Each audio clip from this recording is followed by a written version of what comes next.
Students, आज का हमारा टॉपिक है image formation by concave lens and convex lens for different position of the object. अगर हम बात करें तो कल हमने कॉनकेव लेंस कॉन्वेक्स लेंस होता क्या है, इनकी प्रॉपर्टीज़, इनके कॉमन टर्म्स, इनके रूल्स, रे डायग्राम के, ये कल डिस्कस किया था हमने।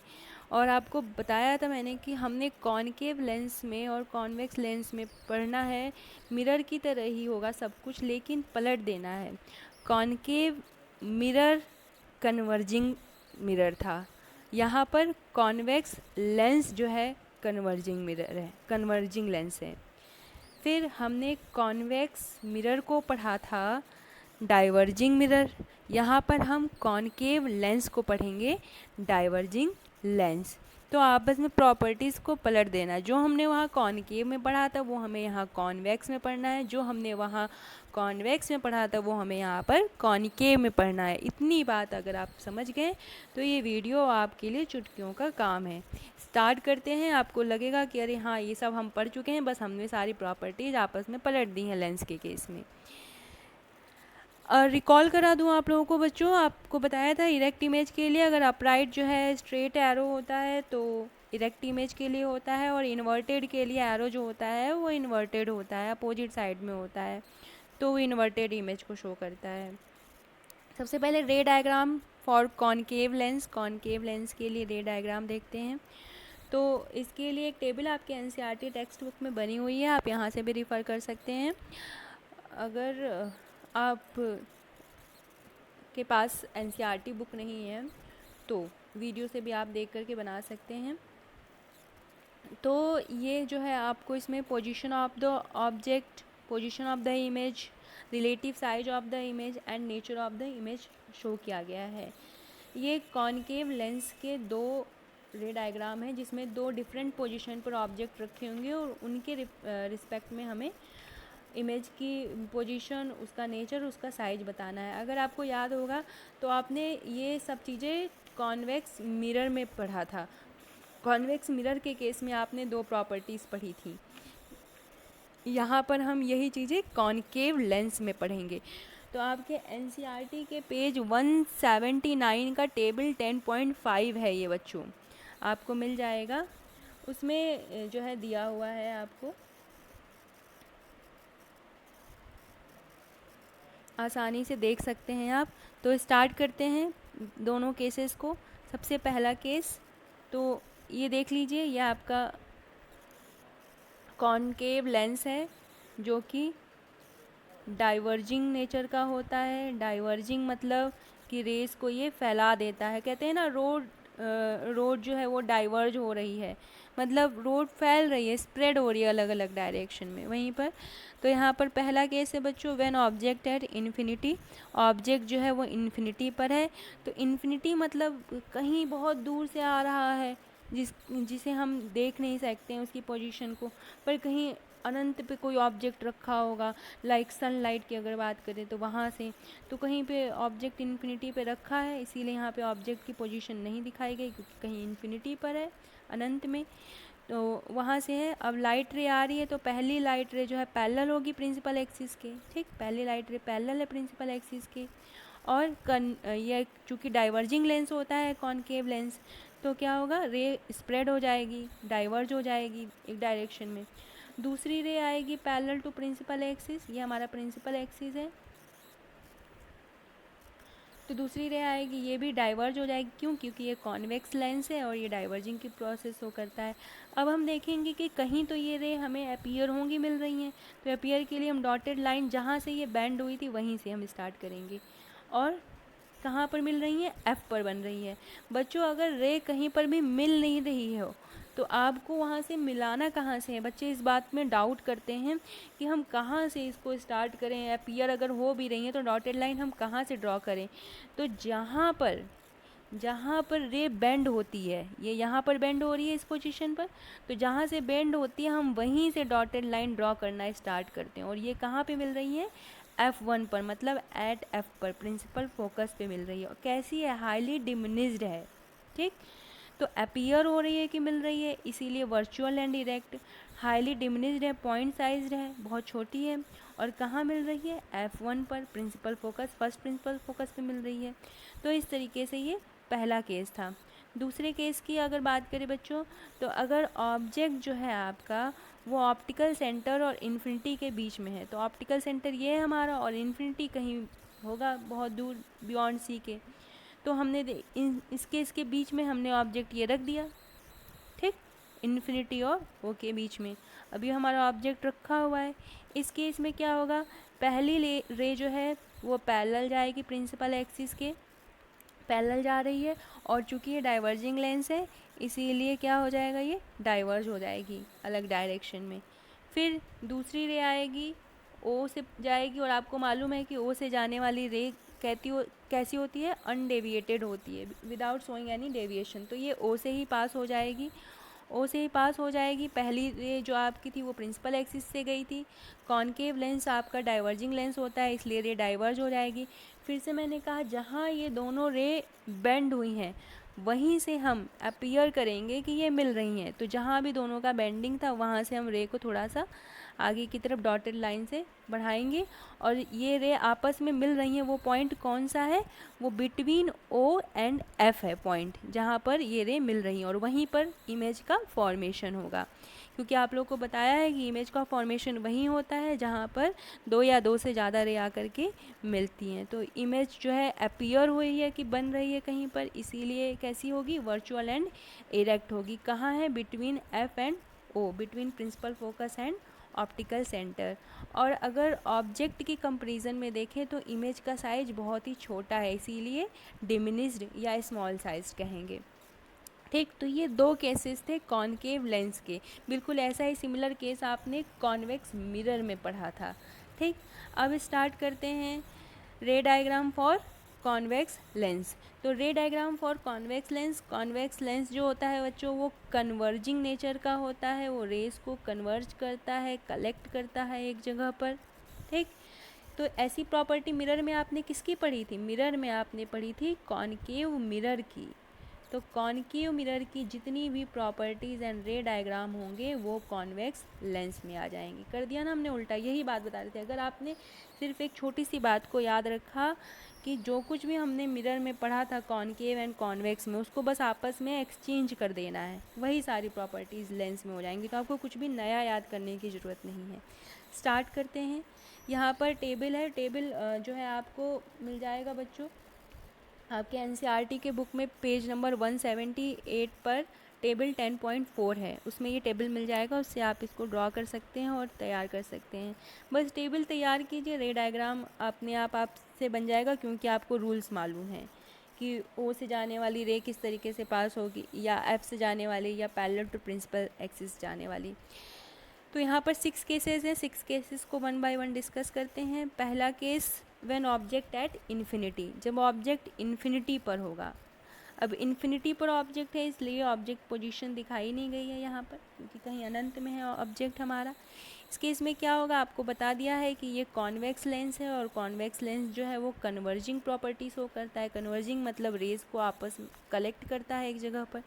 तो क्या होगा कि कई सारी रे आएंगी ऑब्जेक्ट से आपकी टकराती हुई, और वो पैरेलल होंगी किसके, प्रिंसिपल एक्सिस के। तो प्रिंसिपल एक्सिस के पैरेलल है, तो इसलिए कहाँ से पास होंगी, ये एफ से पास होंगी, parallel to principal axis F से पास होंगी। और इस तरीके से अगर हम देखें तो सारी रे आपस में कहाँ पर मिल रही हैं, एफ पर मिल रही हैं, एट एफ, या हम कह सकते हैं सेकेंड प्रिंसिपल फोकस पे मिल रही हैं। तो अगर पोजीशन ऑफ द इमेज की बात करें तो eight F2 second principal focus, ये हमें एक्चुअली मिल रही हैं रेज, ऐसा नहीं है कि अपीयर हो रही हैं, अदरवाइज इसे हम डॉटेड से शो करते हैं तो इमेज कैसी होगी, रियल एंड इन्वर्टेड होगी। और अगर साइज़ की बात करें तो ये कैसी होगी, हाईली डिमिनिश्ड या फिर पॉइंट साइज होगी। क्लियर। देन सेकेंड केस में ऑब्जेक्ट की पोजीशन जो होगी वो बियॉन्ड सेंटर ऑफ कर्वेचर होगी, जिसे हम C1 या फिर 2F1 भी कहते हैं। कल आप लोगों को बताया था कि हम C कहें या फिर 2F कहें, दोनों बात एक ही होगी, तो कंफ्यूज मत होइएगा इसमें। तो यहाँ पर आप देख सकते हो कि आपका जो ऑब्जेक्ट है वो बियॉन्ड 2F1 रखा हुआ है। अब इस केस में क्या होगा बच्चों कि फिर से जो है आपकी एक रे जो है वो पैरेलल टू प्रिंसिपल एक्सिस आएगी, और जब पैरेलल होगी प्रिंसिपल एक्सिस से तो कहाँ से पास होगी, प्रिंसिपल फोकस से, तो सेकंड प्रिंसिपल फोकस से पास हो जाएगी। दूसरी रे आएगी आपकी ऑप्टिकल सेंटर से विदाउट शोइंग एनी डेविएशन पास हो जाएगी। तो दोनों रे आपस में जिस पॉइंट पर मिल रही हैं वो पॉइंट है आपका बिटवीन F2 एंड 2F2, मतलब between second principal focus and second centre of curvature. तो C2 पर या 2F2 पर दोनों रे दोनों के बीच में मिल रही हैं। ये एक्चुअली रेज मिल रही हैं, इसीलिए इमेज कैसी होगी, रियल एंड इन्वर्टेड। ओके, और अगर ऑब्जेक्ट के कंपैरिजन में देखें तो इमेज का साइज़ बहुत ही छोटा है, इसीलिए स्मॉल साइज या फिर डिमिनिश्ड कहेंगे। पॉइंट साइज नहीं है, डिमिनिश्ड या फिर स्मॉल साइज। ठीक, छोटा है पर ऐसा नहीं कि पॉइंट साइज है, बहुत छोटा है। तो ये बातें ध्यान रखिएगा। थर्ड केस की बात करते हैं। थर्ड केस बच्चों, when object at centre of curvature, जब ऑब्जेक्ट सेंटर ऑफ कर्वेचर पे रखा हुआ है, इट मीन्स 2F1 C1 की बात करें या फिर 2F1 की बात करें, तो यहाँ पर ऑब्जेक्ट जो है 2F1 या सेंटर ऑफ कर्वेचर पे रखा है। फिर से क्या होगा कि एक रे पैरेलल होगी प्रिंसिपल एक्सिस के, तो किससे पास हो जाएगी, प्रिंसिपल फोकस से। दूसरी रे ऑप्टिकल सेंटर से आएगी विदाउट शोइंग एनी डेविएशन, ओ से ही पास हो जाएंगी। देखेंगे ये रे कहीं आपस में मिल रही होंगी, वहीं पर इमेज का फॉर्मेशन होगा। तो ये रेज जो है मिल रही हैं एट 2F2, मतलब जो सेंटर ऑफ कर्वेचर है उस पर मिल रही है, और सेंटर ऑफ कर्वेचर पे मतलब एट 2F2 मिल रही है, इसे हम C2 भी कह सकते हैं। नेचर ऑफ इमेज की बात करें तो एक्चुअली ये रेज आपस में मिल रही हैं, इसलिए हमने स्ट्रेट लाइन से इसको शो किया है, तो रियल एंड इन्वर्टेड इमेज होगी। साइज़ की बात करें तो जो ऑब्जेक्ट का साइज़ है वही इमेज का भी साइज़ है, इसीलिए क्या कहेंगे, सेम साइज़। मिरर में अगर आपको कॉन्केव मिरर वाले केसेस याद होंगे तो आपने उसमें भी पढ़ा होगा कि C पे रखा हुआ ऑब्जेक्ट C पर ही इमेज मिलती है और साइज़ दोनों का सेम होता है। फोर्थ केस बच्चों, अगर ऑब्जेक्ट जो है वो सेंटर ऑफ कर्वेचर और प्रिंसिपल फोकस के बीच में है, तो ये हमारा प्रिंसिपल फोकस है F1 और सेंटर ऑफ कर्वेचर 2F1 या फिर C1 इसे कह सकते हैं, इसके बीच में ये ऑब्जेक्ट रखा हुआ है। तब क्या होगा, फिर से एक पहली रे पैरेलल होगी किसके, प्रिंसिपल एक्सिस के पैरेलल होगी, और कहाँ से पास होगी, आपकी F से पास होगी। दूसरी रे O से जाएगी और बिना डेविएशन शो किए O से ही पास हो जाएगी। तो अगर देखें कि ये रे कहीं आपस में जाकर के मिल रही होंगी, वो पॉइंट कहाँ है, तो बियॉन्ड 2F2 के पार कहीं पर ये रे जो है मिल रही हैं और एक्चुअली मिल रही हैं, इसीलिए इमेज कैसी बनेंगे, रियल एंड इन्वर्टेड। अगर साइज़ की बात करें तो ऑब्जेक्ट से इमेज का साइज़ बहुत बड़ा है, इसीलिए क्या कहेंगे, enlarged. Okay, next fifth case when object at principal focus और F1, अगर ऑब्जेक्ट फर्स्ट प्रिंसिपल फोकस पे रखा हुआ है तब क्या होगा, तो यहाँ देख लीजिए ऑब्जेक्ट फर्स्ट प्रिंसिपल फोकस पे है, यहाँ पर पहली रे पैरेलल जाएगी प्रिंसिपल एक्सिस से, ये प्रिंसिपल एक्सिस है आपका, उससे पैरेलल है तो पैरेलल जा रही है और F से पास हो जाएगी। दूसरी रे O से जाएगी, बिना डेविएशन के O से ही पास हो जाएगी। तो ये रे कहीं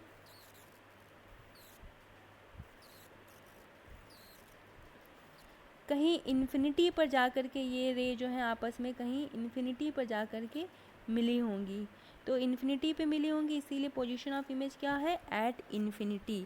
और इन्फिनिटी पे मिली होंगी, एक्चुअली में मिली होंगी, इसीलिए इमेज का नेचर कैसा है, real and inverted.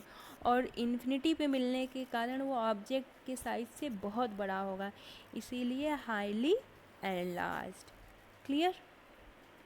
Sixth case which is the last case of convex lens discuss करते हैं। आपको कॉनकेव मिरर की का सिक्स्थ केस याद होगा, जो कि एक्सेप्शनल केस था, आप लोगों को तैयार करवाया था, बताया था कि CBSE जो है वो कॉन्सेप्चुअल क्वेश्चन पूछता है, इसीलिए जो सबसे एक्सेप्शनल केसेस होते हैं उन्हीं पे वो क्वेश्चन तैयार करता है। तो कॉनकेव मिरर का जो सिक्स्थ केस था वो सबसे एक्सेप्शनल था, क्योंकि वही एक केस था कॉनकेव मिरर का जिसमें वर्चुअल और इरेक्ट इमेज हमें मिल रही थी। इसी तरीके से कॉन्वेक्स लेंस की बात करें तो सिर्फ यही सिक्स्थ केस ही लास्ट केस है जिसमें हमें वर्चुअल और इरेक्ट इमेज मिल रही है, साथ में एनलार्ज्ड भी है। तो इसे देखते हैं हमें। इसमें क्या होगा कि आपका जो ऑब्जेक्ट का पोजीशन है वो between principal focus, first principal focus जो है F1 उसके बीच और ऑप्टिकल सेंटर के बीच में है। तो यह आपका ऑप्टिकल सेंटर है, ये आपका फर्स्ट प्रिंसिपल फोकस है, उसके बीच में ये ऑब्जेक्ट जो है रखा हुआ है।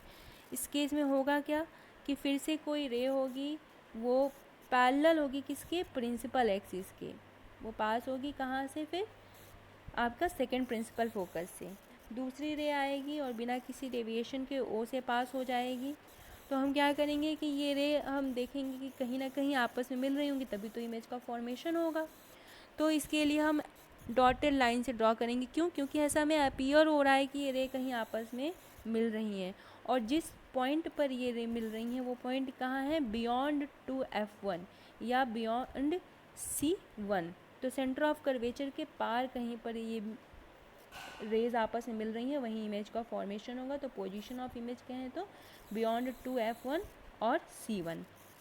नेचर ऑफ इमेज की बात करें तो ये रेज एक्चुअली नहीं मिल रही हैं, अपीयर हो रहा है कि मिल रही हैं, इसलिए इमेज कैसी होगी, वर्चुअल एंड इरेक्ट होगी। अगर साइज़ की बात करें तो ऑब्जेक्ट के साइज़ से इमेज का साइज़ जो है वो बड़ा होगा, मैग्नीफाइड या फिर एनलार्ज होगा। तो ये 6 केसेस थे बच्चों कॉन्वेक्स लेंस के। तो आप लोगों को क्लियर हो गए होंगे कॉनकेव एंड कॉन्वेक्स लेंस के केसेस।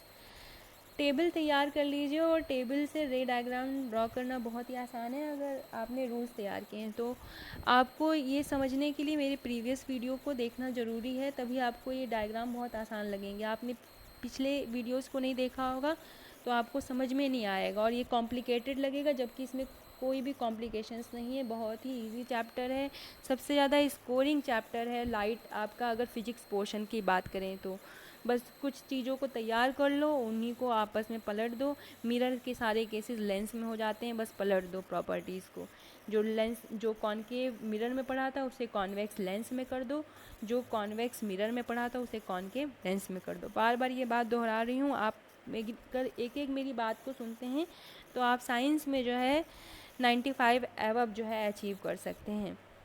यूजेस देख लेते हैं। जिस तरीके से हमने कॉनकेव और कॉन्वेक्स मिरर के यूजेस देखे थे उसी तरीके से इनके यूजेस देखते हैं। तो सबसे पहले कॉन्वेक्स लेंसेज की यूजेस देखते हैं।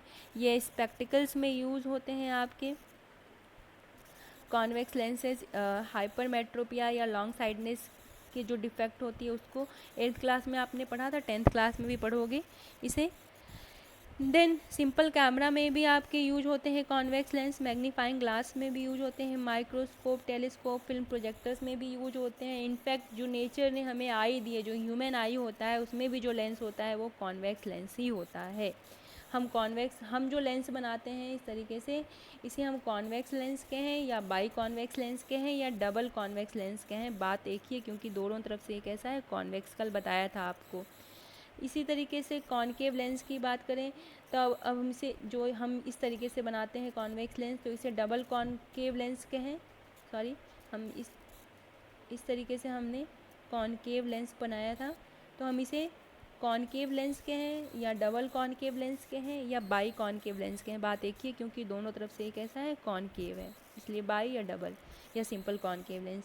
इसके यूजेस की बात करें तो ये मायोपिया या शॉर्ट साइडनेस को दूर करने में जो है, उसके डिफेक्ट ऑफ विजन को हटाने में, करेक्ट करने में हेल्प करता है। 8th क्लास में पढ़ा था, फिर से आप इस 10th में पढ़ोगे इसको कि किस तरीके से कॉनकेव लेंस यूज होता है मायोपिया या शॉर्ट साइडनेस के करेक्शन में। देन ये फ्लैश लाइट में भी यूज़ होता है। अगर हम बात करें बच्चों, आपने देखा होगा मूवीज़ वगैरह में या लोगों के घरों में भी होता है, दरवाजे में एक छोटा सा छेद होता है और उसमें लेंस लगा होता है। सिक्योरिटी पर्पज़ से लोग लगाते हैं, जिससे बाहर कोई नॉक करता है तो हम सबसे पहले उस लेंस में देखते हैं कि बाहर कौन खड़ा है। तो जो लेंस लगा होता है वो आपका कॉनकेव लेंस ही होता है। अच्छा, कॉनकेव लेंस ही क्यों होता है? क्योंकि आपको मालूम है कि वर्चुअल और इरेक्ट मतलब सीधी इमेज कौन देगा? कॉनकेव लेंस देगा। क्यों? क्योंकि ये कॉन्वेक्स मिरर की प्रॉपर्टी शो करता है। तो अगर कोई खड़ा है तो वो सीधा दिखेगा। अगर हमने कॉन्वेक्स लेंस लिया होगा और हम देखेंगे पास से उसको, तो क्या होगा कि वो हमें उल्टा दिखाई देगा, और फिर हमें वो एक पोजीशन सेट करनी होगी ऑब्जेक्ट की, और ऑब्जेक्ट की पोजीशन तो हम सेट नहीं कर पाएंगे कि हम बिटवीन ओ एंड एफ या बिटवीन ओ एंड इन्फिनिटी कर दे, जिससे हमें बिहाइंड या वर्चुअल इरेक्ट दिखाई दे। ठीक, वो 6th केस की हम बात कर रहे हैं। तो के लिए ऑब्जेक्ट पोजीशन सेट करना होगा। तो समझ गए होंगे आप लोग इसके यूजेस। नेक्स्ट क्लास में हम नया टॉपिक डिस्कस करेंगे, मैग्नीफिकेशन और लेंस फार्मूला को डिस्कस करेंगे, उनके न्यूमेरिकल्स डिस्कस करेंगे, साइन कन्वेंशन रूल लेंसेज के लिए डिस्कस करेंगे। आई होप आपको ये वीडियो पसंद आया होगा। अगर जो कुछ भी आपको प्रॉब्लम है आप मुझसे पूछ सकते हैं। Thank you.